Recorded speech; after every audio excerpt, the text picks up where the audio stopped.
hear me? Hear me? All right, so this property was purchased as an investment property. So one of the first questions I get is, did Orville and Heidi live in the house? And they never lived in that house. So this property was purchased by Orville and two partners that he had together in a business, which was Orville's business before Scentsy, which was called Event Sales.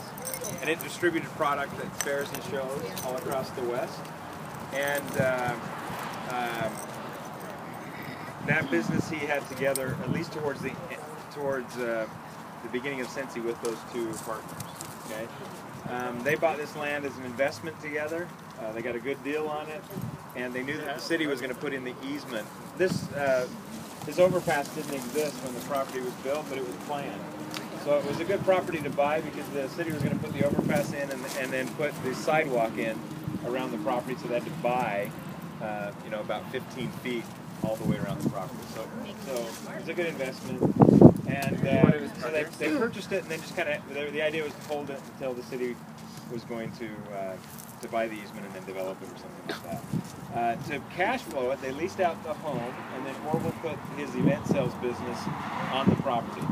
And so the crate was brought in to house the inventory for event sales, and then the offices were in this building here. So that business, after 9/11, that business really struggled because people stopped going to fairs and shows. By the way, it's why we have a very liberal fair and show policy at Scentsy, where other direct selling companies are a little more strict. It's because Orville understands that business and wanted it to be an opportunity for all of you as well.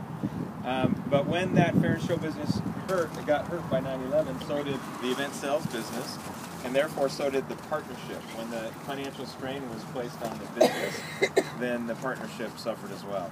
Now those two partners had come into event sales to help Orville finance his debt so that it wasn't such a burden for the business. Orville had the business well before the partners.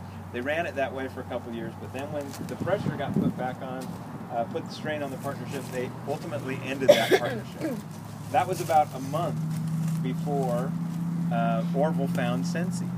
They did leave Orville with the property, which, and again, they knew would have some value at some point, in hopes that it could help Orville pull out of his financial situation. But when they pulled out, that left Orville $800,000 in debt, again, which was his debt before, but now he had to carry it again all on his own.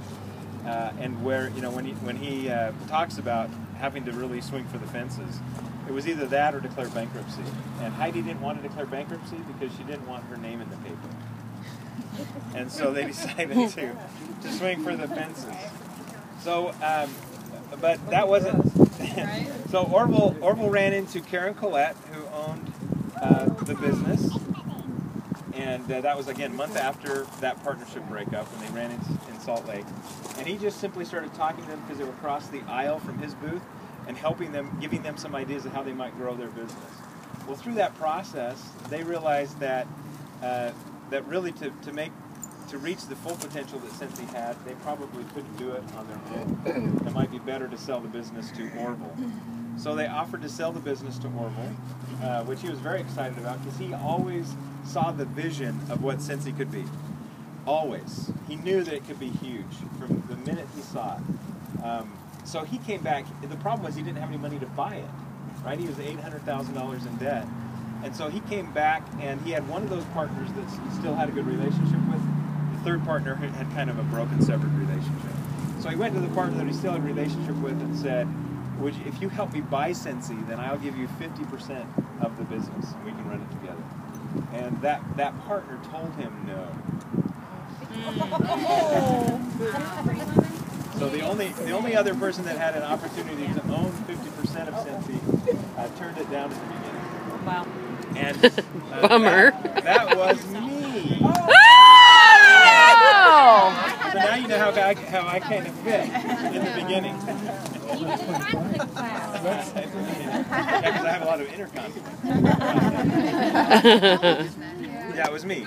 So Orville and I bought. That's why now I'm doing the farm tour.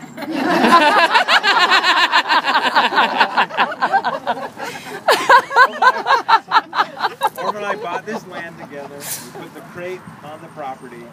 That was something that we did together. And so it's very surreal for me to see what ended up happening ultimately, even without my involvement. Does he giggle a lot about it? Does he giggle a lot? He runs it in. Yeah. I think it was for the best. And the reason I tell that story was really to tell the better story, which is that after that, Orville and Heidi really had to come together. There wasn't any other options for them than to come together as a team. And prior to that, Heidi